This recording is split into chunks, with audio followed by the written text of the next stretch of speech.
Shamaya, you did it. STL Music. Is that good? Welcome back to the show. Yo, listen up, we back in the game. Sweep the league, we got the flame. Motivated to the fullest every single day. We wake up, get it in every way. Rifle and two in the global inspiration. Talk this sports and top news, no hesitation. Sweep the league is back. We always coming back, that's a fact. Wanna tell them that STL Music, remember we did it, where we at? Coach Jill in the house with the flow so tight. Every rubber rock stats, we unite. Yeah, the best show, Monday through Friday. If this ain't different, they lying. We got the energy. When I say sweep, you say the league. Sweep the league, sweep the league, sweep the league, sweep the league. San Antonio, let's go. Sweep the league. Sweep the league. Sweep the league. San Antonio, let's go. Hey, it's Rain Fernandez, and you're watching Sweep the League. Be sure to follow me on Instagram, Twitter, and TikTok, and Facebook at Rain Fernandez, Rayne Fernandez. Hi, it's Sherilyn, and you're watching Sweep the League TV. Follow me on Instagram at official Sherilyn for more content. 2, 1. Well, as you guys can tell, Derek Gervin doesn't miss anything. If you don't want to miss anything as well, go to YouTube. Search at Sweep the League TV. Be a subscriber today. We're giving away a bunch of prizes and stuff. Be a subscriber today so you don't miss, just like Derek never misses.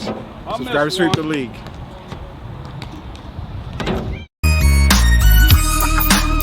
Hey, this is George Iceman Gervin, and you're listening to Sweep the League Radio.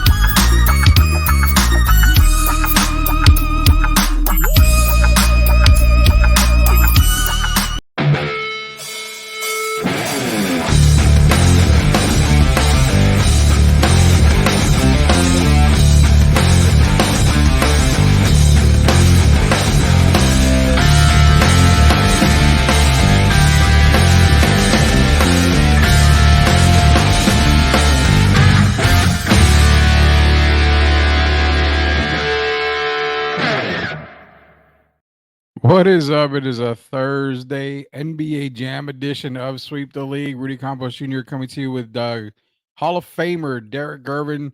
We're going to be talking to you about some NBA, also a little bit of NFL. Kind of changed to the whole plans here a little bit, guys. We're going to do NCAA football talk. It's going to pretty much come on Friday nights now to get you ready for Saturday. So Friday nights we're going to do some NCAA, NFL talk. We'll throw some NBA, but tonight we want to get full throttle into NBA talk. Your San Antonio Spurs did play tonight. They ended up falling to the Mavericks 120-109. If you guys want to leave some comments in the chat, be sure to do that. Also, we'll go over some other NBA tidbits. A question that came up that we want to talk about, Victor Wembanyama, year 2 of Victor. Question that came up in the Sweep the League group chat. Is Victor, what do you think the ceiling is for Victor? Might have a surprising answer from hashtag Debbie Downer, Rudy Campos, but we keep it real. So we're gonna talk a little Victor tonight, but we're gonna talk overall NBA. Like I said, as well as some NFL. NCAA talk's gonna come tomorrow. Also, just a heads up, we got a guest announcement that we're gonna be talking to next week. Got a confirmation today, so we'll let you know who that guest is. San Antonio basketball, high school basketball. One of the great players come out of high school basketball, part of a great East Central team at that time. So we'll mention who it is here in just a little bit. But let's bring in the Hall of Famer himself, Mr. Derek Gervin. Derek, sporting the San Antonio Spurs shirt. Are you there? Yeah, yes, I am. Since I live in San Antonio, I figured I'd show them a little love tonight. They need my help. Hey, first and foremost, it was the Mavericks. It's opening night.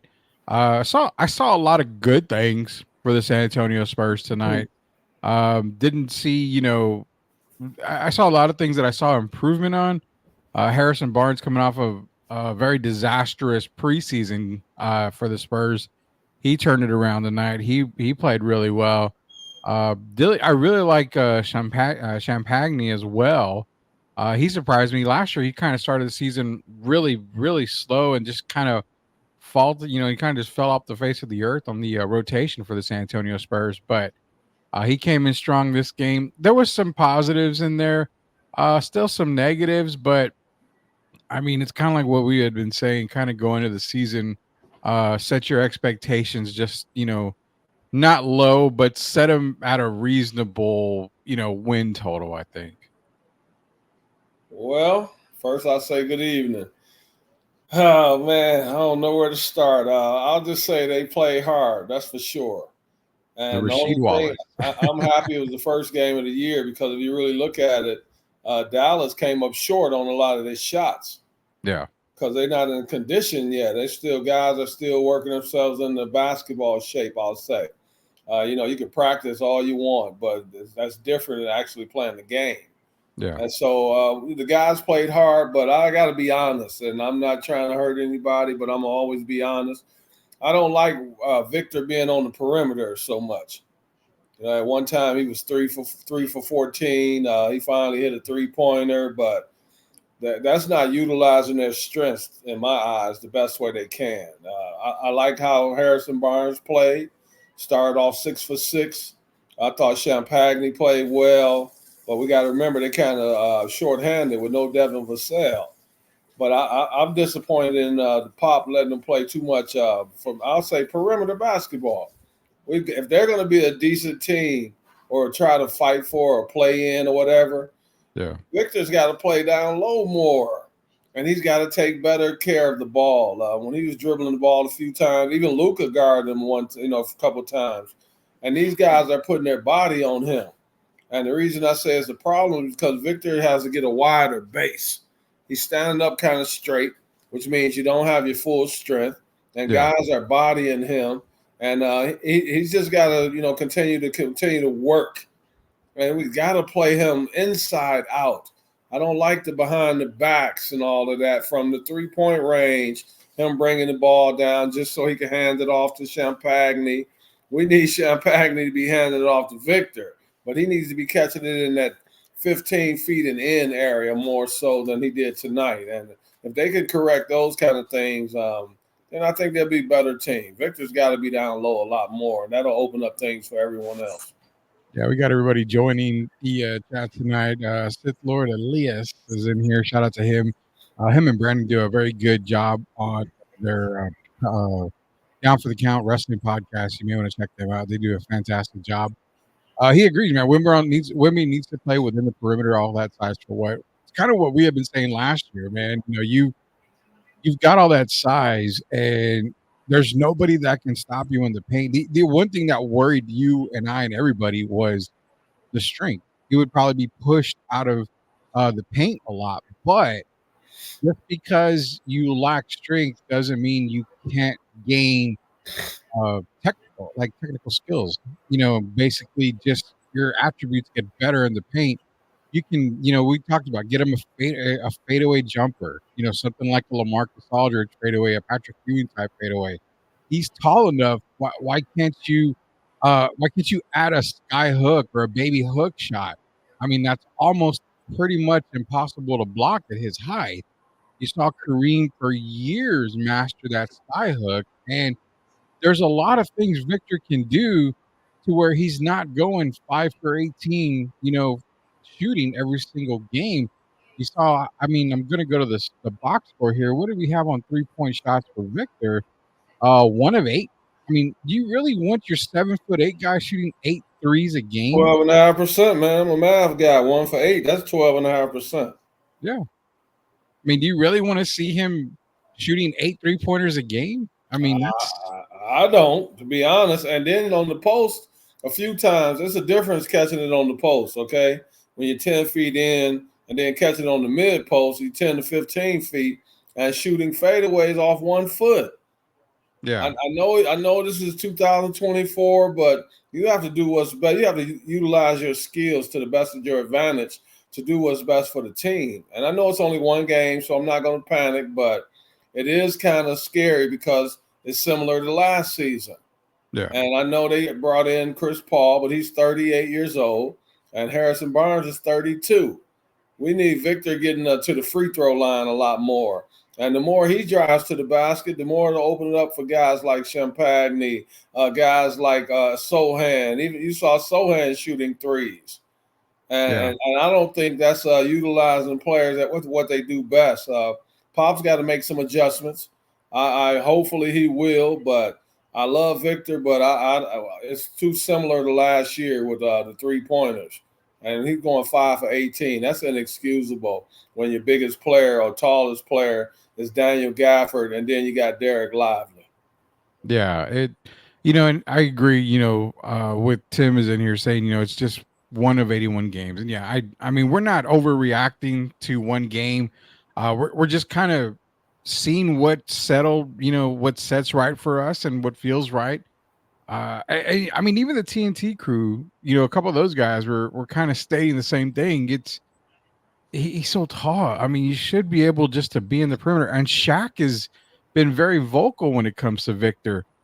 Big man, nobody can stop you in the paint. If you're going to take 18 shots, 15 of those probably should come in the paint easily, 14 to 15. I don't mind him shooting a 3-pointer here and there. That's just today's game, Derek. I mean, that's today's game. So I don't mind it. Do you remember one time Luka was guarding him and they tried to throw him an alley-oop and Luka bodied him out of there? So he missed the alley-oop. Yeah. With stuff like that. You got to start moving Victor around in that low post area, mid-range area, and you've got to be honest with him. You got to tell him, for this team, we need you more inside than outside. And what I'm disappointed in is we got one of the greatest coaches ever coached this game, right? Mm-hmm. I actually have him up there in the top 3 coaches. I had Red Auerbach. I got Pop up there. But this is what I'm disappointed. Maybe I should put the coach from France in my top 3 because if you remember, he wasn't too happy with Victor settling for the 3-pointers. Yeah. And he talked about it during the Olympics. He went public about it. We need Victor more inside, outside, and not outside, inside. And that's what they got to hold him to. You got to sometimes be honest with these guys. We need him getting rolling to the rim, him and Chris Paul in the pick and rolls. We didn't see that a lot. Instead of settling for the pick and pop. I love Victor, but I don't think he's not Kevin Durant. Let's be honest about it. We can want him to be, but that's not his game. He needs to be more so make his living around that basket. Yeah, and a lot. I mean, we're not the only ones screaming for it. Citizen here saying you got to incorporate Tim Duncan bank shot for Victor. I mean, another thing that you can definitely work on to get him in the paint. Tim, these aren't new. These problems, these issues were last year. Yeah, I mean, we saw the same thing last year. It's common sense when you're a big guy like Victor, take it to the rim, and that's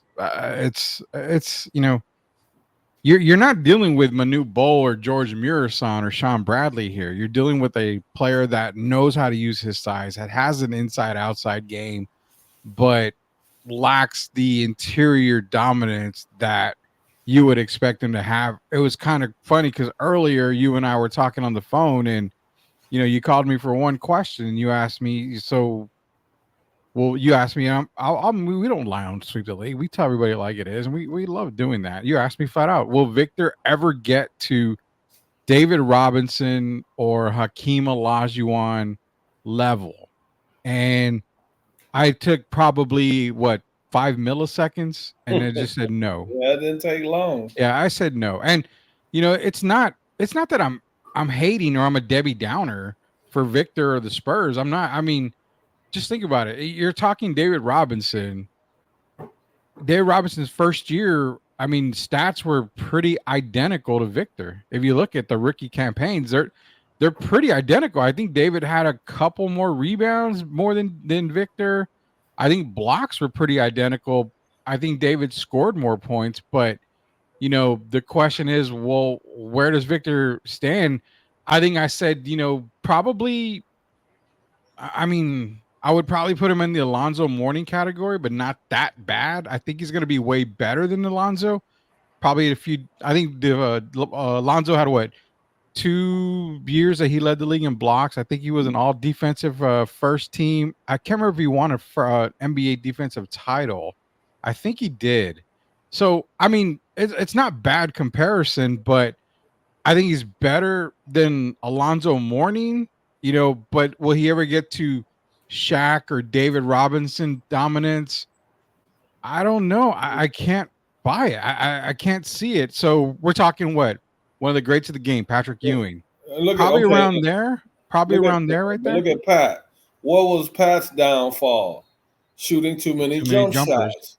If you look at him at Georgetown, he was a beast, right? You remember John Thompson had him in the championship. He goaltended like three or four of the first shots, right? Yeah. But so he's a force defensively. But offensively, he settled for the jump shot. And what's Patrick Ewing's biggest play offensively that he's known for? 7 foot, missing the finger roll. Known for missing the finger roll. Yeah. Missing the layup finger roll when he should have been pounding the ball in the basket. Yeah. And I don't want that to happen with Victor, man. I mean, Pop's got to be honest with him. Pop's gotten soft. Let's be honest about it. I'm a Spur guy. I got the shirt on today, but I know where we headed. If Victor continues to play on the perimeter, and people don't have to like it, but they should want the honesty, and that's what we're about. He needs to be in the paint. If he's in the paint, then he could average 30 points. Easily. But the way he's playing right now, it's not good for the team. It's not good for Victor. I mean, if you notice, Rudy, be honest about it. When he's shooting the 3-pointers and all that and going around his back and through the legs, he's not as aggressive defensively. So they need to get him in the mentality of monster, tough attitude, where he's playing. One thing about Alonzo Mourning is you could never say he didn't bring it every single play. Yeah. And that's on both ends of the floor. And Victor needs to have Alonzo Mourning, Moses Malone type mentality. If he does that, we become a better team overnight. Yeah, I love this comment by Elias. He says, it's going to get people mad, but Chet Holmgren is built like Wemby and knows how to incorporate his size when he plays. I do like that comment because I see Chet play a lot inside. I do see him play a lot. I love Chet. You're a Chet guy. I mean, we both feel we love Chet too. Chet's a great player. I love Chet Holmgren, but I think he bangs a little bit more in the paint than we see Victor do, and it's something that comes with it's gonna come in time. I don't expect Victor to just all of a sudden just stay in the paint and dominate. It takes time. Now, you're talking about Chet, who had a year, at Gonzaga. So he's had some American basketball, a lot more American basketball than what Victor has. Victor came from overseas where the international game, it's tougher. I mean, it is a tougher game, so I feel it's going to take time for Victor to get still acclimated to playing with his back to the basket, playing the low post, but it's something that you got to kind of start seeing, especially with this team right now. You know what a part of the problem is, and people can think I'm crazy, but I'm going to say this. If you remember, Victor's from over there in France, right? Yeah. So we all know he was playing against the Defensive Player of the Year over there, right? Yeah. Rudy Gobert. But where do you think Victor was making himself more effective against Rudy? It wasn't around the basket, right? Yeah. He's taking Rudy away from the basket, and he's shooting jump shots. And that's fine. Mm-hmm. Like you said, it's okay. But if he's shooting 8 3-pointers, for me, that's too many anyway. On a good night, that's okay. He's not Jason Tatum. He's 7'3", 7'4". And the Spurs have got to get him to play down low. Pop must demand it if they want to win. This is not what you want to do, Victor. What do you think is best for the team? I watched my brother in an interview the other day talking about when they moved him to the guard spot. That wasn't his idea. Bob Bass's idea. And George's comment was he was kind of reluctant at first. But Bob Bass told him, this is not about what you think is best. This is about what's best for the team. Yeah. And Pop's got to have that mentality, the same way he had it with Tony Parker. He wasn't light on Tony. He wasn't light on Manu. And he wasn't light on Tim. He's got to make Victor understand what this game is about. And that's me. The game is won inside out. and we need that from Victor Wembanyama. If he does that, then we become a much better team overnight. Yeah, it's gonna, and again, it's game one. We're not here, killing the Spurs and picking apart everything. I went not anything like that. We just saw what we saw, but it's game one. They got a tough. The first 20 games, I believe, of the season are pretty much all against playoff or play-in teams from a year ago. So, I mean, to say that they may go 6-14, 10-10 at best, maybe. I mean, you can't expect them to come out of the gates that fast like they did last year. I think they were 4-1 last year to start the year, 3-1, something like that. So, I mean, they added Chris Paul, and again, Harrison Barnes having a very bad preseason came out very strong in this game, and it was just like he turned the light switch on, and he played a whole lot better. So, like I said, you see the steps going forward for the Spurs. You see what they're trying to do. And I just felt like, okay, it's kind of the same thing over and over again. Tendencies, Rudy. All you're talking about is tendencies. That's all. Yeah, it's We're not jump bashing. shots. Tendencies. Yeah. Do I want Derrick Henry? Do I want Derrick Henry trying to run like he's Barry Sanders? No. No, north. You want him to run north-south. I prefer what I'm seeing with him with the Eric Dickerson, Earl Campbell style. And Victor has to get a little more Tim Duncan in him. I like the David Robinson play, but as you know, David ran the floor and all of that. But David still played around the basket. If you remember, David scored 71 points. Yeah. And it wasn't from shooting three-pointers. It was more around the mid-range. Even if Victor's 18 feet sometimes, that's okay. But to live at the 23, you know where the furthest three-pointer is, right? Tell me. Top of the key where it's 23-9. Oh, from the perimeter. Yeah, okay. Okay. Oh, you're talking about something from like No, logo I'm just saying it's the 23-9. I hope people realize that. Yeah. The corner is 22 feet 3 inches. Mm-hmm. It's a big difference when you're shooting from the top of the key in the NBA. This is not college. This is not the WNBA. And to make your living out there is hurting us. And because if Victor's not out, if he's shooting out there, and say we were to miss, he keeps missing, right? Who's going to be there to get the offensive rebounds? Sohan occasionally gets some, but we know Mr. Collins doesn't get a lot of offensive rebounds. But you got two big guys. We should be able to have Victor play down low. And why can't him and Collins be similar to we saw what happened with Karl-Anthony Towns, huh? They moved him because they got tired. Well, I'm just saying, right? The guy who said he's the best three-point shooter ever for a big man, is he still in Minnesota? No. So he's not going to be taking as many threes in New York as he did with Minnesota. He's going to have to be a traditional big man. Yeah, you just got to do what's best for the team. It's not bashing Victor at all. I love him just like you do and the city of San Antonio. But if this was Tim Duncan, we would say the same thing. If it was David Robinson, we'd say the same thing. So we just want what's best for the team. And that's where the coach comes in. Papa's got to do a little better job. Papa's gotten soft. I'll say it again. I know it's one game, but tendencies matter. Yeah, and it's maybe it's the old time basketball that you and I watched and grew up when a big man was a big man, dominate the paint. Don't step out in the 3-point. I mean, we saw him in New Bowl. He should have 6 dunks a game, man. And I'm not talking about just on the fast break. I'm talking about catching the ball in the paint and flushing the ball on guys. And that's the mentality he needs to have. If he has that, the word gets around the entire league. And that becomes intimidating. It's not intimidating when Mike Tyson's trying to dance like Floyd Mayweather. It's intimidating when Mike Tyson's trying to knock people's head off. And that's the mentality Victor needs to have. Yeah, I love that Tyson comparison. I'm writing that down because I need to TikTok that for you because that's a great comparison, man. I like that. At the end of the day, it's like this. I'm going to ask you what you asked me. So when it's all said and done, and I see Tim in here. Tim's asking about Shai Gilgeous-Alexander. We'll get to that, Tim, I promise. But what do you see in Victor?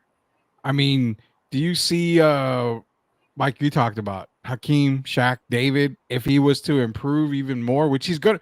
Let's not lie. He's going to improve. I mean, year 2, he's still a kid. I don't even know if he can drink yet. I mean, he's going to improve. But where does that ceiling lie? Because if he's going to continuously try to be, a 3-point threat, then it just doesn't look very promising. So with the tendencies we saw from last year, it's only been one game this year, but you can even throw in the Olympics because we saw him in the Olympics on a world stage. Where does that ceiling lie at now that we've got a year going into second year? The ceiling is unlimited, the ceiling. But we know a lot of times people don't reach the ceiling. So the style of play that he's playing right now, his ceiling is what you said. I won't say Lonzo Mourning. I would say more Patrick Ewing because Patrick lived and died by the jump shot. But the ceiling is unlimited. I mean, he has the potential to be I won't say big man because he's so thin, but he has the opportunity to be one of the best big men ever, where we should be talking about him in the same class. We're talking about Kareem Abdul-Jabbar, Lou Alcindor, Will Chamberlain, Hakeem Olajuwon, and Bill Russell type guys. And I'll even take Bill Russell out because we're not just talking about on the defensive end. His ceiling is top 4 center of all time. But we know what your ceiling is and actual reality are two different things. The way he's playing right now, his ceiling is more Patrick Ewing. Okay, so you got Patrick Ewing. I just would love to have him, develop a sky hook. I mean, you're not going to be similar to Kareem, but, a hook shot, a fadeaway from the perimeter. I mean, you can take bits and pieces from all these big guys and kind of just mold it into Victor. And we can't say, oh, well, he can't do that. He can't do that. The kid is so talented that I don't even know if he's tried. It seems like he knows one way to play ball, but hasn't tried to incorporate something else. I figured by now we would have seen maybe, probably a drop back, maybe one-handed shot off the backboard like Timmy does, a step back. I mean, I'll tell you something. I'm not to cut you off. The way he's playing right now, I'm going to mention a player. Even though this guy's a great player, he scored over 30,000 points. But Victor's a center. The way he's playing now with the jump shots, it more like Dirk Nowitzki. Yeah. And I don't want that to become Victor Wembanyama's history, is that he was a guy that preferred to shoot the jump shot as opposed to – just think this, Rudy. If he even drives to the basket, what's going to happen 7 out of 10 times? If he even drives to the basket? If he drives, even if he misses the shot, what are they going to give him? He's going to get fouled. Okay. He's going to live at the free throw. He's going to live at the free throw. Luka should not be driving to the basket more than Victor Wembanyama. No, he shouldn't be. Yeah, and that's the thing too. Is like what's so crazy is he should be shooting 12 free throws a night easily. I mean, easily 12 free throws a night. There should be no reason why he shouldn't be shooting 12. He should be getting what the numbers that Anthony Davis put up the other night. Have you noticed that Anthony Davis, when healthy, has gotten more aggressive? Did you notice that JJ Redick has basically, you can see it, has demanded? He's still giving him his 3-pointers, right? Mm-hmm. But where is he making his living now? Well, in the paint. Okay, he's not gonna allow him to get away with as much as Darvin Ham allowed him to get away with. And sometimes you have to demand these guys to play that kind of way. The Victor around the basket makes the Spurs a very good team. What about Shai Gilgeous? Tim, we already know Shai Gilgeous was second in the MVP voting last year, sir. He's asking what the ceiling is. The ceiling with Shai Gilgeous is a superstar. He's already there, though. So he plays on both ends of the floor. So, Shai Gilgeous, the word, we only have to talk about Shai. His actions speak for himself. His ceiling is one of the best that ever played at his position. He plays on both ends of the floor. But here's the thing. Shai knows to play within the framework of the team. He's not a guy that goes outside of himself and tries to do too much. So for me, that's a superstar, and his ceiling is what we see now. I don't see him getting a whole lot better than he is, but I see him getting a lot smarter. But whatever, Shea is a guy that's going to play within the framework of the team. So that's the kind of superstar you want. Yeah, and I mean, we're talking MVP candidate definitely this year for Shea. No doubt about it. Where does he finish in the MVP? I don't know. I think he's probably I don't know. I mean, going into the season, I say he's first or second in MVP this year. Well, One or just two. like he was second last year, wasn't he? Should have been MVP last year, but Oh, yeah. well, there you go. I thought he should have been MVP as well. So even with now that you bring in Caruso and Alex Hardenstein, who, by the way, is out, 5 or 6 weeks, maybe 8 weeks now? Yeah. With the fractured hand. Mm-hmm. So Shea is still going to be Shea. I'm just hoping Victor can get into that upper echelon. Right now, if you really look at it, be honest. Would you have Victor in the top 10 players right now if you go by basically how the season ended last season and going into this season? Do you think would you have Victor in your top 10 players? No. Well, no. I mean, I wouldn't. What's that? I said neither would I. Yeah. I mean, it's I see Victor, where he's going. He's just not there yet. I can't put him in the top 10. I think Shaq had him at 31. I think Chuck had him at 22. I think Kenny had him at 13 and Reggie had him at 18, 19, right around that range. I mean, even they don't have him in the top 10. Obviously, Shaq don't have him in the top 30. But, I mean, for me, Victor-wise, I'd put Tatum, Brown, Cat. I'm just going at the top of my head. Shaq, though, Rudy. He really does have him in the top 30. He's just trying to motivate Victor. That's his way of motivating a guy. And you know how he has him in the top 30. But the only reason he doesn't, because he doesn't like all those jump shots. Yeah, and that's the one he's the one that's been saying it. He's like, if, I'd have him higher if he would be in the paint more and play in the paint, dominate the paint. And there's nobody out there that can argue with that fact. In the NBA can stop that man around the basket. No one. First of all, he can jump, not only just the height, but he can jump. Yeah. And that's what I want him to utilize more. We could count David Robinson. Going into the game, you basically knew David Robinson was going to get about 5 dunks a game. Yeah. And we should be able to say the same for Victor. It's okay. We're not saying don't shoot the jump shots, big fella. We're just saying know when to shoot the jump shots and know when to get down low. And if nothing else, you get the other team in foul trouble. If Victor goes to the basket, it puts a lot of teams in trouble because we're getting to the free throw line. And he's a really good free throw shooter. And he should be shooting it, I'll say 9 to 10 free throws a game. I won't even say 12. But if we're getting 8, 9, 10 free throws a game, that makes the Spurs a much better team. Easily. Because he's not a bad free throw shooter. So if you're shooting 12 times a game, chances are really good he's making minimum, 9 free throws a game. So there's 9 points right there. You're losing games by 8, 9 points. It's right there. Just do the math. I mean, comedian, 4th best. Yeah, I'm like Rudy looking at right now. The Magic might be the 3rd best. Yeah. I love Orlando and being the 4th best team in the East. I have them behind Boston. I have them behind the Knicks.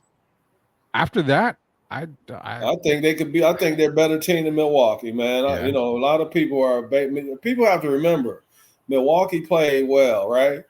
But they played the Philadelphia team with no Joel Embiid and no Paul George. Yeah. And people run away with that, man. I think they don't factor in those kind of things. Just like Golden State last night, they blew out the Portland Trail Blazers, who will be one of the bottom 3 teams in the NBA. So really, neither team showed anything. But for right now, with Paolo Banchero getting 33 and I believe 11 or 12 rebounds, and then you got that other young man who's upset because they got eliminated early in the Olympics in Germany. Yeah, Franz Wagner. Yeah. I see the Magic look like a team that's going to be something to deal with. And then who did they pick up? Kill my Nuggets Yeah. team. Who did they take? KCP, who really didn't have a great game his first game. Actually, not a good game at all if you go by the stats. Well, But he was he played defense, so it's yeah, stealing that's two what I'm blocks. saying. If you just go by the stats, I think he only had like 3 points or something, Yeah. 2 rebounds and 1 assist or something like that. But Mhm. just his presence on the team makes them better. And Boncaro is a guy that you know wants to be in that upper echelon. And I think he thinks he's a better player than Jason Tatum and those guys. So right now, I would have Orlando in my top 3. Yeah, and what I liked about it was the starting five for Orlando. They had 8 steals or 7 steals amongst themselves. 2, 4, 6, 7 steals just amongst themselves. So they're playing defense in Orlando, and it's showing on paper, man. I mean, I like their bench. You got Wagner's brother there, Moritz Wagner. Anthony Black is playing. Gary Harris is another guy that you got to keep an eye on. You know, they're a good team, and I think they're right about that 3rd seed. I mean, I would say definitely they're going to finish within the top 5 at the end of the season. Hey, You know, health maybe wise. 2nd seed. Well, yeah, I mean, we don't know because the Knicks didn't look spectacular. yeah, And they got some things to figure out, as you can see. The Knicks look like right now they're going to have trouble offensively.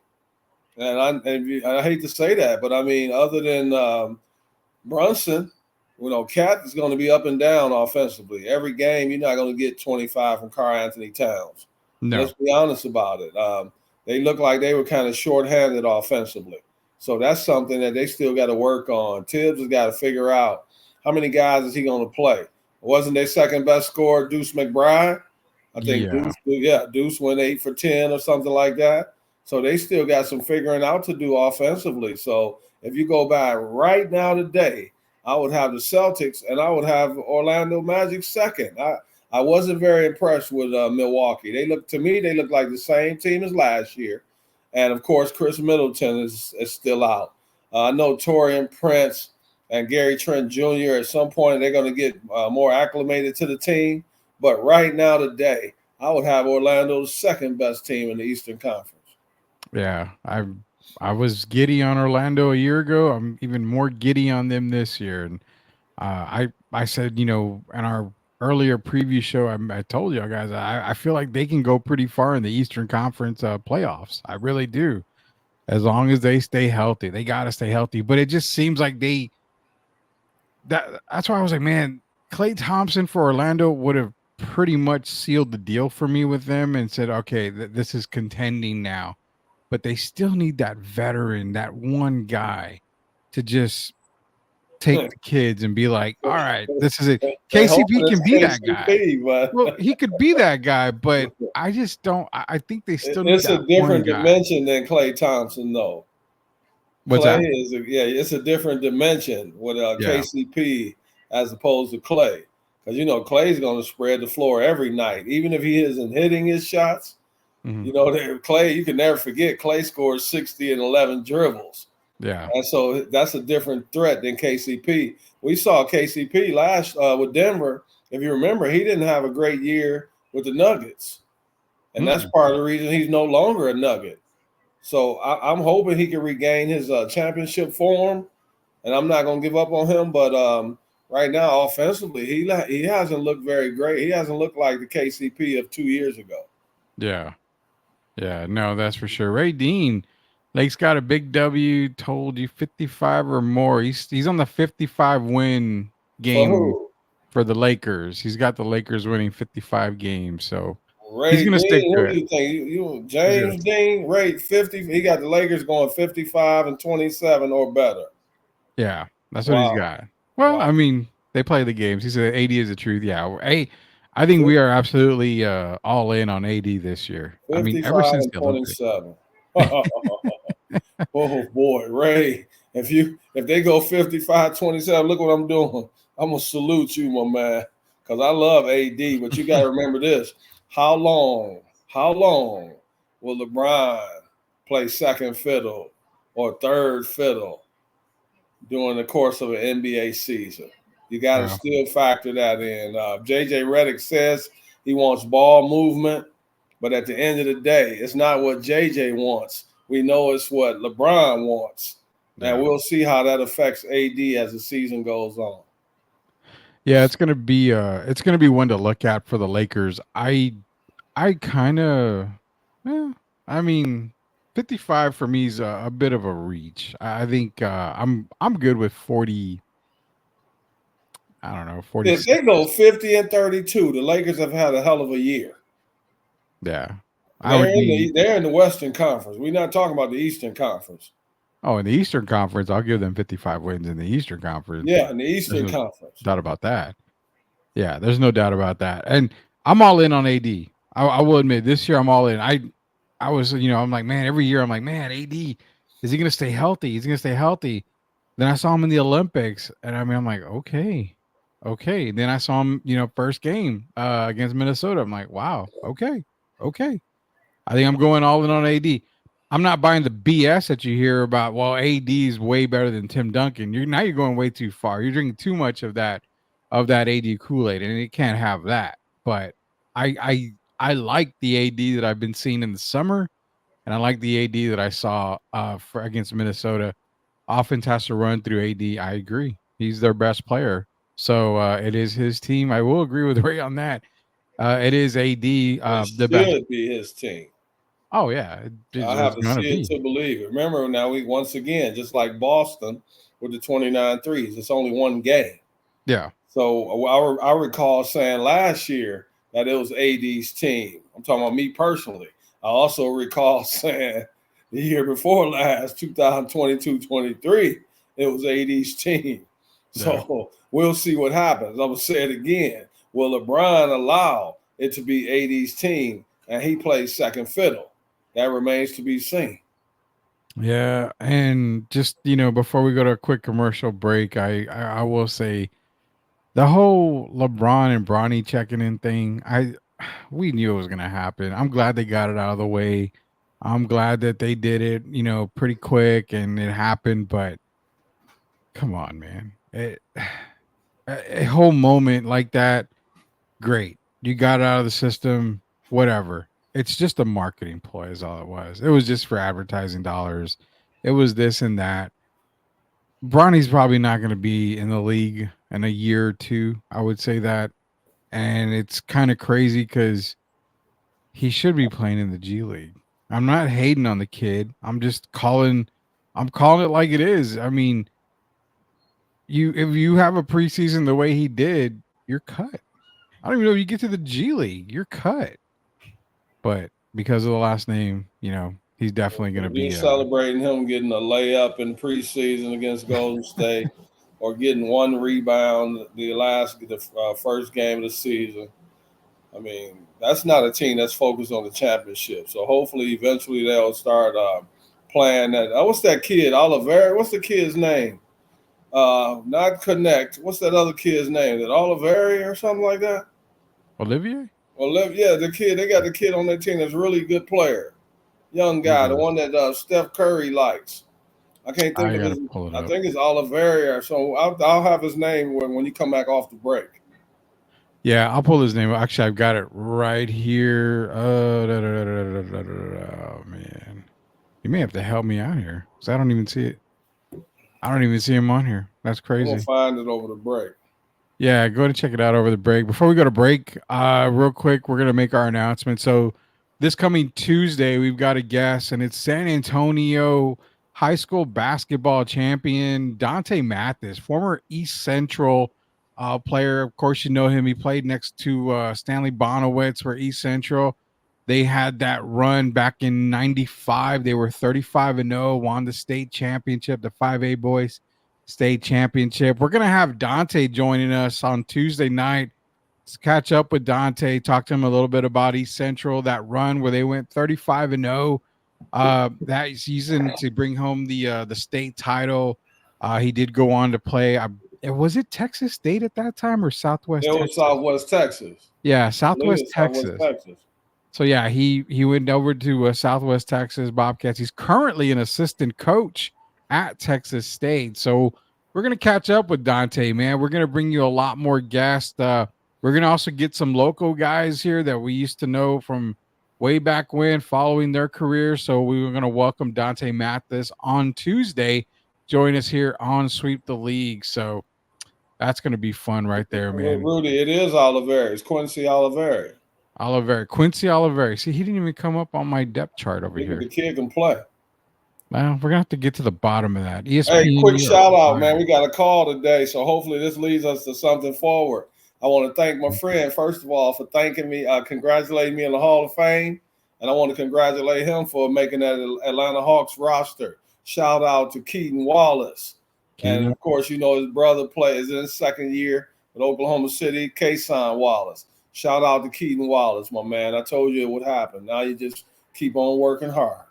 Yeah, for sure. And when we do talk to Keaton Wallace, because I'm pretty sure it's going to happen, I hope you don't tell him the story about when you called me and you said, you know who I talked to? Keaton Wallace. And my first words, oh, Kason's brother. the younger brother getting this respect, but that's okay. Hey, he made it first. Definitely. So like I said, we got a lot of guests on tap right now. Other guests that we're still trying to confirm, but we will see Dante Mathis on Tuesday here on Sweep the League. Derek Gervin, Rudy Campos Jr. When we come back, we'll talk a little more NBA. We'll also talk about the NFL again, the NCAA talk. We're going to be talking about that on Fridays, getting you ready for Saturday. So we come back from Sweep the League. It's going to be NFL talk, maybe a little more NBA talk, brought to you by MCS General Contracting. We'll be back. Are you looking for a contracting company that gets the job done right the first time? Look no further than MCS General Contracting. MCS specializes in top quality concrete work, including patios, driveways, foundations, and swimming pools. The team of experts are dedicated to delivering exceptional results and unparalleled customer satisfaction. At MCS General Contracting, they're not just hardworking, they're local. Based in San Antonio, they are committed to building relationships and trust within the community. That's why MCS guarantees your satisfaction. They pride themselves on getting the job done right the first time, every time. So why wait? Contract MCS General Contracting today to schedule your project and experience the difference for yourself. MCS General Contracting. Building a better San Antonio, one project at a time. Proud sponsors of Sweep the League. Are you a hockey fan looking for the latest on the Edmonton Oilers, Pittsburgh Penguins, and NHL news of the week? Barry and Carson Best bring it all to you on the Best Boys Center Ice podcast. They break down games, provide insider updates, and keep you up to speed every week. Don't miss out. Subscribe now and join their hockey family. Welcome to the Lean Left, Lean Right podcast, where spirited debates and open discussions reign supreme. Join hosts Rudy and Shemaya as they dive headfirst into the hottest topics in politics and beyond. They're all about seeking common ground without losing their passion for their perspectives. If you're ready for real talk and honest opinions, subscribe now and join the conversation. For the ones who doubted, now we showing the proof. Came from the struggle, we live in the truth.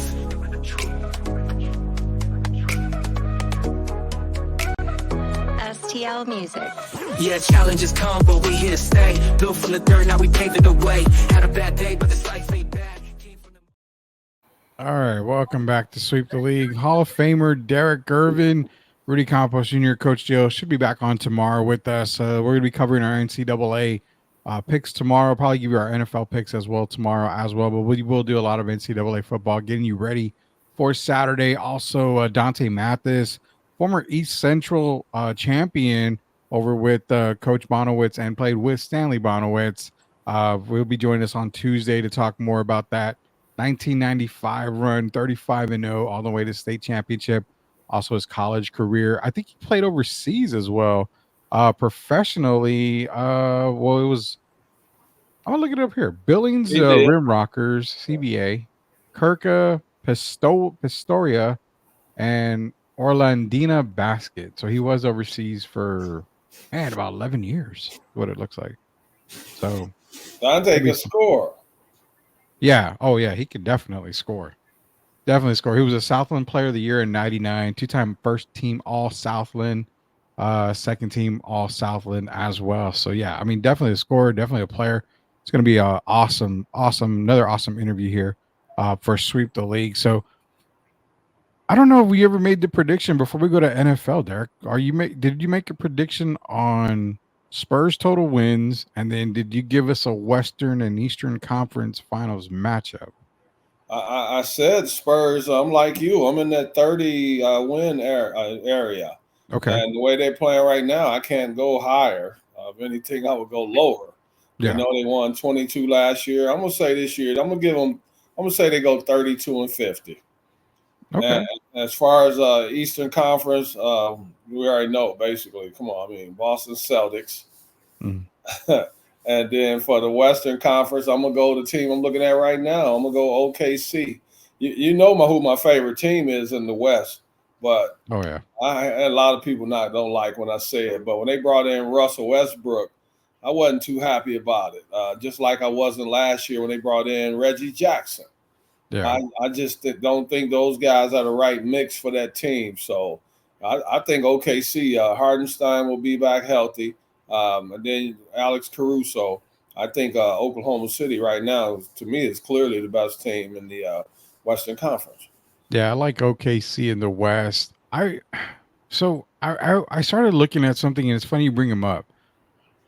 I don't know why, but I feel that Russ may actually be more beneficial to Denver this year. I think with Malone, another year with Malone, under Jokic, I don't know. Something tells me that you may see a more bought in Russell Westbrook for Denver.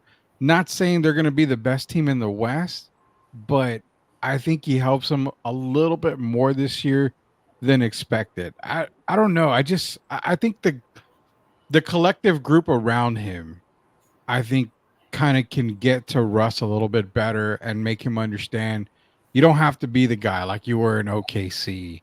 You know, you don't have to go full steam ahead and do all this stuff. It's okay to play, within the team of basketball. And I don't know. Something tells me that Malone and Jokic and Murray kind of got with him and said, this is just what we need from you right now. That I love what you said, but then again, we have to look at reality. That's like telling Draymond to stop being Draymond. Yeah. Once Russ starts rocking the baby and all that, I'm like, you're going to see me when I talk to you. Oh, here we go again. And so I just know today is about growing your brand. And so I'm hoping that Russ buys into the team, but potentially he can. But you got to remember, Russ is not the defender he used to be. Yeah. So his best way to shine is offensively. But I'm hoping with Aaron Gordon getting his new contract, of course they have Jokic, who I still consider the best player in the league. I'm hoping he goes there and plays his role. But I also was hoping that when he was with the Clippers. And Ty Lue claimed how much he loved him, but here we are another year and Russ has been moved. So hopefully I'm going to try to give him the benefit of the doubt, but that wouldn't have been my pick for the Denver Nuggets. Yeah, no. And as far as me, I'm sticking with the 30 wins for the Spurs. I mean, I still think they're going to get to 30. That's an 8-game turnaround. It was funny because I think Reggie or somebody asked, like, well, can they make the playoffs? And Kevin Harlan was like, you're asking for them to make, 23 more wins, basically, to make the playoffs. That's not going to happen. And I agree. I got them at 30 wins. Playoffs? Yeah. This year? If you want to be honest, I don't even think Victor, if you really were to be honest and sit him down and have a conversation and you were face to face, I know you're supposed to talk positive and do those things for your team, but if we've been an honest conversation, I don't even think Victor would say they're a playoff team this year. I don't think so either. I think more. Bless you. I'm sorry. Bless you. I think you see more. Help me out here. I think you see more fans expect playoffs than the actual player. Why are the fans? Why? I mean, are they being realistic, or is it just No, because man, fans are fans. They're you like a team? Even when you like a team, I'm a Detroit Lions fan, but you haven't heard me the last 5-10 years talking about the Lions going to win the Super Bowl. Yeah. Now I'm looking at the progress they've made the last 2 years. And you got to start from somewhere. You got to start growing. I'm not saying leaps and bounds, but progress. And right now, all we want from the Spurs is progress. Chris Paul wasn't brought in to lead them to a championship. He was brought in to teach guys how to be professional, do things the right way. And then that turns into more wins. And then it's a progression. Yeah, that's what I'm saying is he wasn't even brought in to make the playoffs. It was just, it's a rebuild. I mean, if they were serious about a playoff run and they felt that Chris Paul could get them to the playoffs or play in at minimum, wouldn't he have signed for a few years and not just 1 year? And even at that, would he have taken that massive discount for 1 year? No, man. You got Branham, who I like. He didn't play that much. You got Champagne. You got Zach Collins. You got Sohan. Mm-hmm. If you look at that roster, you got Trey Jones. That's not a roster that's going to make waves in the NBA. And we have to be realistic about it, no matter how much we like the team. What are their prospects as far as actually winning? And right now, I'm telling you, 30 to 32 wins. If they were to win 32 wins, that's a 10-game improvement, right? 32 victories is a 10-game improvement. It's a hell of an improvement. So we need to start trusting the process, like they said in Philadelphia, even though that process is run out. Let's start trusting the process. Yeah, I got to trust it. So for me, it's 30 wins for the Spurs. Out west, I do like Oklahoma City out west to come out there in the NBA Finals. On the Eastern Conference side, I think what we saw was just not a fluke, but it's just going to take a little time. I'm sticking with a healthy Knicks squad. I'm taking New York, Oklahoma City for my finals pick. You're taking Boston and Oklahoma City, so we'll see how close. You and I have been pretty damn close. We've actually been right the past couple of years picking the champions. Who do you have raising the Larry O'Brien trophy? Can I tell you why I don't take Boston? I mean, the Knicks over Boston? Sure, yeah. I was watching. I'm a Jalen Brunson fan. Mm-hmm. But when I watched Jaylen Brown guard him, yeah, and make him put it in that right hand, and then you got him taking like 9 or 10 seconds just to get it past half court. Mm-hmm. I just think Boston. If you look at their team, they're the smartest team in the NBA. Wouldn't you say that? I have no doubt about that. And I would never. So they're going to expose your weaknesses, and that's what I think the biggest thing is, that they know how to guard Al Horford. You all remember, you still got Al Horford, who's a champion, was a 2-time champion in college. He knows how to deal with a guy like Karl Anthony Towns. Yeah. Now, see, Karl is not much different than what we talked about with Wemby. Karl Anthony Towns prefers to do what? Shoot the jump shots. Yeah. They got him out of Minnesota. And I just don't think when you have weaknesses that are obvious weaknesses, that the average fan can even see the weaknesses. I don't think that's a team that could beat Boston. So what I see in the Knicks is I like Boston, but my thing with Boston is it's two players. Can Porzingis and Horford stay healthy? That's my biggest question. And I think that's what gets them into trouble, because if they get injured towards the end of the year, which it tends to happen. Cornette. They got Cornette, but still go to Xavier Tillman, who had some big shots in the finals. He can defend. That's why I picked them, because you got the big men. If Horford were to get hurt, you still can go to Luke Cornette, who's continuing to evolve, and you can go to a guy like Xavier Tillman. So you got those kind of emergency guys. New York doesn't have those kind of guys. With Mitchell Robinson is out, and he comes back still. We got to see. But they got Precious Achiuwa and Jericho Sims. Yeah, I don't put them on the same level as I would put Luke Cornette. I just think they fit better in the system with Boston. And then you got those guys, Pritchard and Hauser, who are continuing to get better. And they got a deep team. They got Boston is just there. They have a very high IQ, And then you got to look at it. They still have the best duo. No, it's not Luka and Kyrie. They still have the best duo in the league, Jaylen Brown and Jason Tatum. Well, I'm not going to go back and forth. I can't. I got to stick to my picks like I do every year. You got to stick to yours like you do every year. But I have Oklahoma City as your title winners this year. You do. A healthy Oklahoma City team is so damn hard to beat. I mean, you saw them with. I think the year of experience comes this year. They learned a lot last year. They got to the number 1 seed. They had issues in the playoffs, but I think the additions that they had, Caruso, Hardenstein, you brought in 2 veterans, and it just seems like if you sub out Jalen Williams, you've got Caruso coming in. If you got Dort going out, you bring in Caruso. Chet gets in foul trouble, you still got a rim protector in Hardenstein. I mean, it's almost like the perfect not elevator. Can't argue. Wallace. Second year. Yeah, it's hard. It's hard to picture. You know what it reminds me, Derek? It reminds me of the year that you and I took Denver. We said, man, it's so hard to find a weakness when you can go that far deep on your bench. It's hard to find a weakness. And I have the same feeling for Oklahoma City that I did with Denver that year. I just can't really find. The only thing that I can find that could hurt Oklahoma City are injuries. That's it. But a healthy Oklahoma City team? What about a healthy Aaron Gordon and Jamal Murray and Jokic? There's no bench. There's still no bench. I think that's in the playoffs. They're only going to go 6 or 7 deep anyway. You got Christian Brown. It's going to be interesting. But right now, OKC would be my favorite. I'm not as high on as a lot of people on the Minnesota Timberwolves.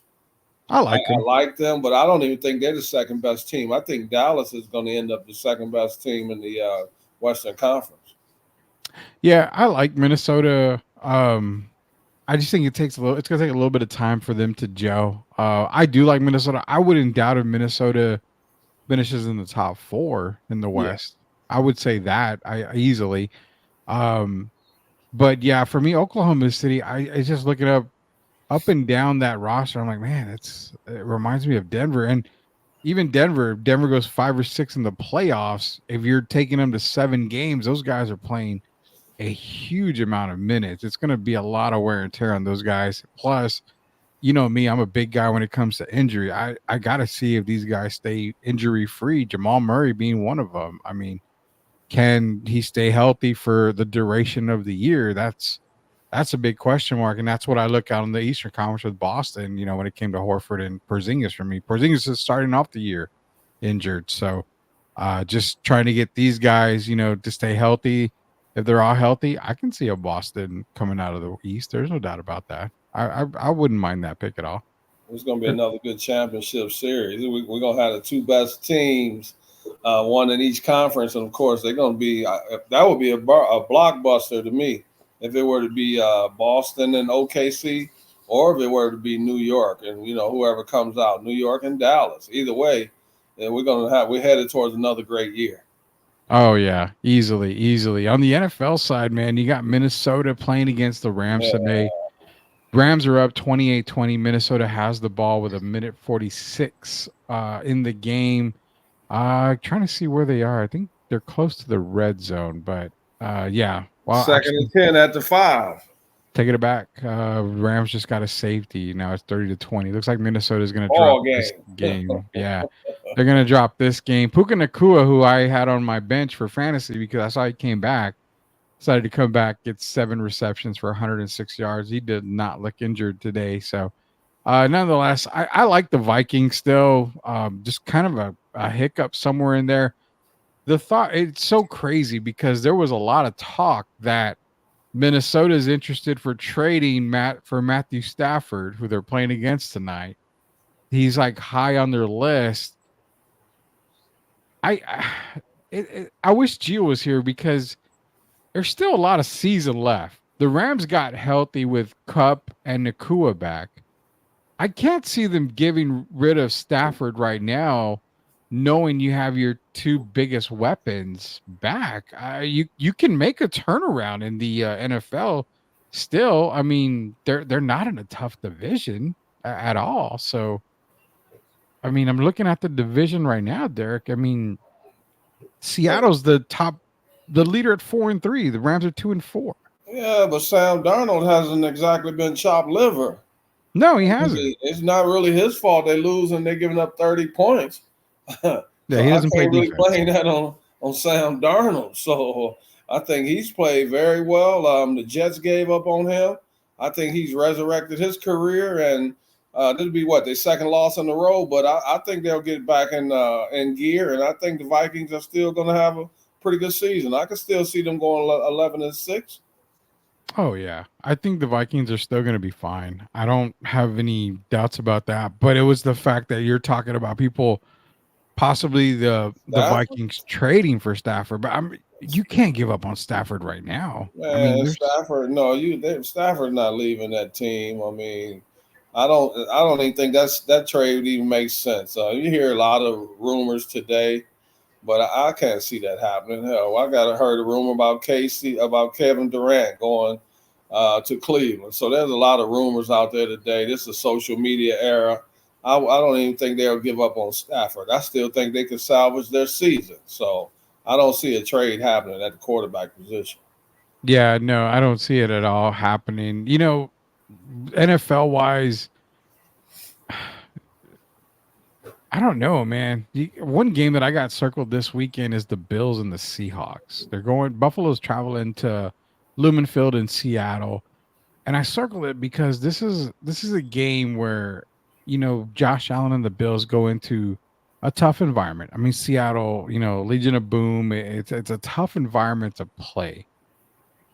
Is that a make or break game for Buffalo right now? I won't say make or break because we've seen Buffalo have hiccups along the way. Every time, you know, that's my team other than my Detroit Lions. Yeah. Every time I'm like, they're off to the races. They end up getting a team like this on the schedule. And we know they're going to play against the 12th man. You know, that could be very intimidating. Sometimes you can't hear the play calls. And so to me, it's not make or break, but I wouldn't be surprised if they went in there and kind of came up short against Seattle. Seattle's basically playing for their lives. They started off well early. And to me, this is a bigger game for Seattle than it is for Buffalo. So I think Seattle's going to come out guns blazing. I'm hoping Buffalo can respond, but I wouldn't be surprised if Buffalo lost this game. Yeah, because Seattle, they are 4-3. Then right after that is Arizona and San Francisco, both at 3-4. Now San Francisco plays against Dallas. A lot of people are already saying Dallas is probably going to win. You know, no Christian McCaffrey, no Brandon Ayuk. Brock Purdy is just, you know, kind of humming and hoeing away. But I still don't find that this game is one that you can clearly say the Cowboys are the better team. Why? Because San Francisco is favored by 4 in this game. So Vegas is telling you that we don't even believe in Dallas when it comes to this game. Jerry doesn't sound like he does either. Well, at what point is it, you know, if the Cowboys go in and they lose to the Niners, I mean, are you still going to have another press conference Monday morning with Jerry on 105.3 in Dallas saying, well, I still believe in Mike McCarthy and we got a great team. We just came up a little short. I mean, when is enough BS is over? He might still believe in Mike, but it's not going to be Mike McCarthy. Who did I tell you? Mike Vrabel? Well, yeah, he did. If they don't win this game, you know, Jerry's been doing a lot of talking, even more so lately than usual. And so when he does that, that tells me the coach's job is basically on the line. Because otherwise he would be quiet, and he's not doing that. He would go off into the background. When he's talking like that, he's sending the message to Mike McCarthy and the team. So if they were to lose this game, and then you look at the schedule they have the next 4 or 5 games. Yeah. If he doesn't win this game, man, heads will roll, and I really believe that. So Mike McCarthy, I'm wishing you well, but you better find a way to win this next game against an injury-depleted San Francisco 49ers. Yeah, man, they got to win this game. This is the game because that'll put them at 3-4. Which, I mean, I think Philadelphia, they're 4-2. They're playing the Bengals. That's a big game. I mean, I can't even say Philly wins that game. If you can't beat the 49ers right now, that's not a playoff team. I'm talking about Dallas. If you can't beat the 49ers right now, a shorthanded team, and they're one of the most banged up teams in the entire league. Mm-hmm. They still don't have one of the MVP candidates from last year. We know Brandon Ayuk is out. If you can't beat them right now, Debo has been having problems. George Kittle has not looked like George Kittle. If you do not win this game, you heard me, heads are going to roll. You heard it here first. Heads are rolling in Dallas. So we'll see what happens, man, because it's gonna be a pretty good weekend. I can't wait till tomorrow we make our picks for this weekend. I don't know, man. All week I've been actually circling Dallas, Derek. I don't know why. I've just been circling Dallas. But when you make a circle on a team, you have to complete it. I have that little hash that I haven't completely. It'd be complete if they lose this game. You watch. After some point, you run out of excuses. And you can try to build your team up as much as you want and talk publicly. Jerry is a businessman, but I really believe Jerry wants to win. It's not like he's aging backwards. And to lose to the 49ers sends a signal that you're not even going to be a playoff team. Yeah, we're going to see what happens. Hopefully we'll get Coach Gio in tomorrow. We're going to talk NCAA tomorrow. We're going to get you ready for Saturday and also get you ready for Sunday. So quick reminder, Dante Mathis is going to be with us on Tuesday night. So we're going to be talking to Dante. We're going to talk a lot of college basketball on Tuesday as well with Dante Mathis, former East Central player. They went 35-0 in 1995, state champion. Also played with the Texas State Bobcats. That was Southwest Texas at the time. But Dante will be joining us on Tuesday. We got a couple more guests that we're working on as well. But Sundays. So we are playing with the idea that we may do a Sunday show, and that'll be also for Monday. So we'll keep everybody posted. We might do a Sunday show, and if we do, it'll either be recorded or live, and then we'll post it for Monday for you guys so we're not missing a Monday show. We're still working on Wednesdays as well. But before we go, I want to bring up a basketball name. And I just got maybe, 3 minutes worth of video on him. And I heard of the name. I just never knew how good he was. I saw a video on Demetrius Hook Mitchell. The meat hook. Yeah. You have any backstory on that? Because Gary Payton was basically saying that this was like the guy. The meat hook was a beast, kind of undersized, but a very good college player. A guy that I thought would go, do well in the NBA. But I think him being not being like the great ball handler, I think his size caught up to him. At that point, you had to be a certain size to play a small forward, and you had to have a certain quickness. I just think he was undersized because I think in the NBA he would have probably been a power forward, and I think that's what hurt him. He didn't have the athleticism of a quickness, even the quickness of a Charles Barkley, and I think that's what hurt him. But yeah, the meat hook is the name. Yeah, it was funny because I was going through TikTok and it came up. And I'm like, Demetrius Mitchell. I've heard of that name, but I don't think I've ever really heard that name. So that was cool. And also, man, going back to days there, I didn't know David Thompson pretty much created the alley-oop. Oh man, are you kidding me? They call Dominique the human highlight film, and I'm not going to take his name away from him, but even when David Thompson was playing in college, I don't know if you remember because you're a lot younger than me, he had a bandage on his head. And because he had jumped and I guess fell over a guy's shoulder. And he fell so hard, man, he ended up hurting himself. And he ended up playing with a big old bandage on his head. But if you remember, he's the guy that went down to the last day of the scoring title with my brother's first scoring title. Yeah. David Thompson went and played against the Detroit Pistons. and David had 73 points, man. And if I remember correctly, he missed 10 shots. So he was like 28 for 38 or something from the field. Yeah. But you talking about just jumping? Who did Michael Jordan have at his Hall of Fame induction? David Thompson. The guy, they talk about a 48-inch vertical. And if you remember Daryl Griffiths, Dr. Duncanstein. Former Utah Jazz. Yeah. He was a very high jumper. They say he had like a 44-inch vertical or whatever. David Thompson, man, might be, he was blocking 7-footer shots. Mm-hmm. And there's not, you talk about a guy, you know, they talk about touching the top of the backboard.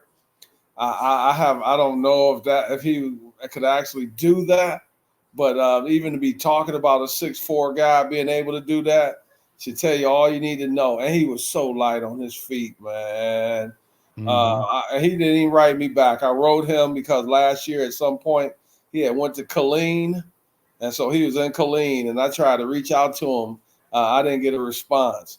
But if I could have one guy on the show, you know, I've had my brother, I've had Dr. J, Oscar Robertson, Rick Barry.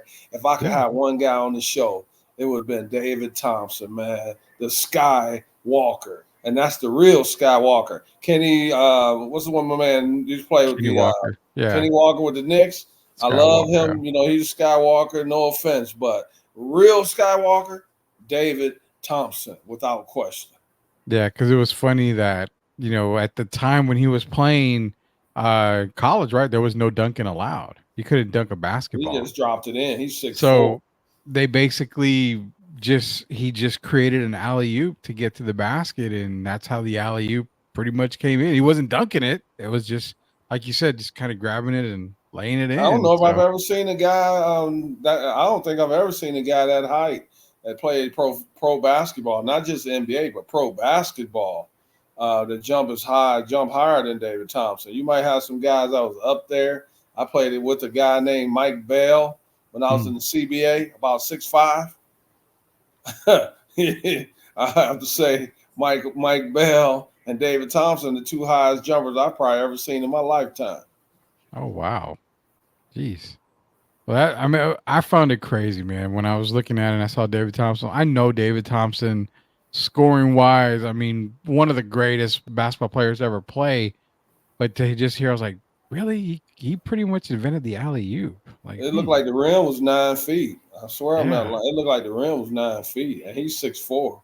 Yeah, I think if we ever talk to George and even Dr. J, I would probably have to bring up David Thompson because both of them, you know, probably Dr. J was going crazy with David Thompson on that video that I saw, and even David mentioned George, you know, about him and George and, you know, Dr. J, and, you know, it was like, man, that to be a fly on the wall in some of these arenas back then, I would have definitely loved to be there.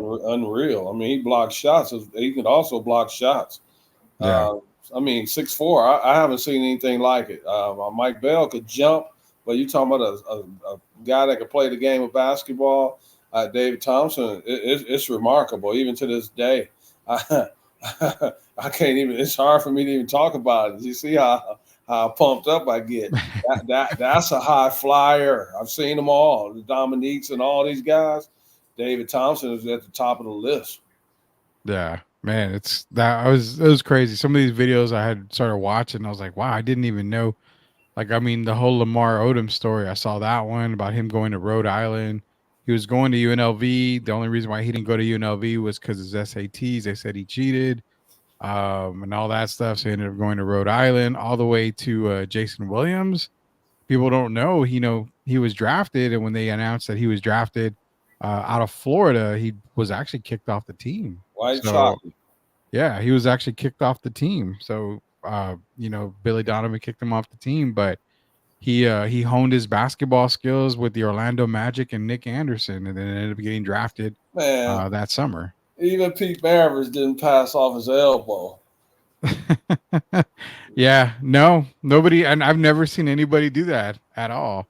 And it was like a spur of the moment type thing. If you ever talk to Jason, it's to even try that, you have to be crazy, man. The guy, you got a guy coming down trailing you on the fast break, and you hit it to him with the elbow, man.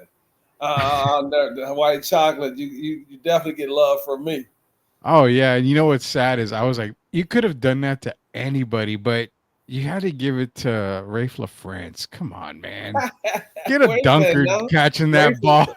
Rafe is one of the greatest players to ever come out of Kansas Jayhawks. Oh, I got nothing but love for Rafe, but you know when you make a pass like that, you want to make sure a Tracy McGrady or a Vince Carter or something like that's going to get it and dunk it.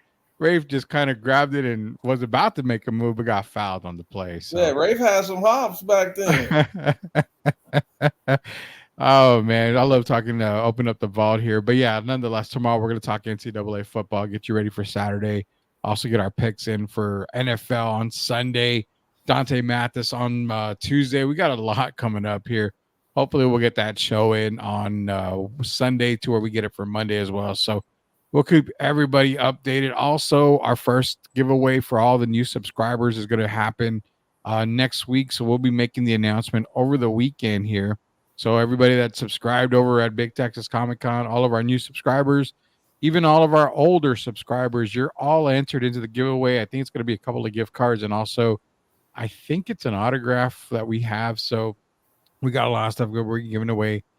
Next week, we're also going to be doing an NBA 2K giveaway for either PlayStation or Xbox. We'll let you know which one it'll be. Actually, you tell us if you win. You let us know what console you want, so we can put it on there for you. So, yeah, giveaways are about to be kicking off here. So be sure to go to YouTube, search Sweep the League TV, be a subscriber, so you are entered into the giveaway. 932 of y'all are entered right now. So subscribers, we got to hit that with our subscribers. This is the best show in town. Tell a friend about the show. If you're a subscriber, tell a friend, and let a friend tell another friend. Let's get those subscribers up. Yeah, we want to get them all the way up, man, so we can keep giving away a lot of gifts here. So we'll be back tomorrow at 9 o'clock. It's going to be Derek. It's going to be myself. It should be Coach Gio joining us. Tomorrow we're going to do all of our picks, NCAA, also NFL picks. So just be ready, guys. But until then, for Hall of Famer Derek Gervin, Rudy Campos Jr., until we sweep the league again, we'll see you later, Knuckleheads. Everybody have a good night.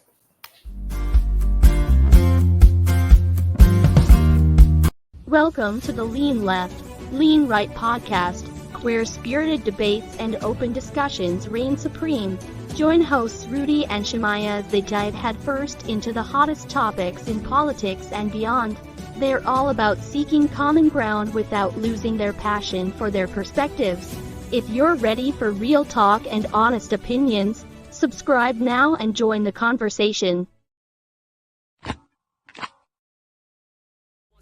For the ones who doubted, now we're showing the proof. Came from the struggle, we live in the truth.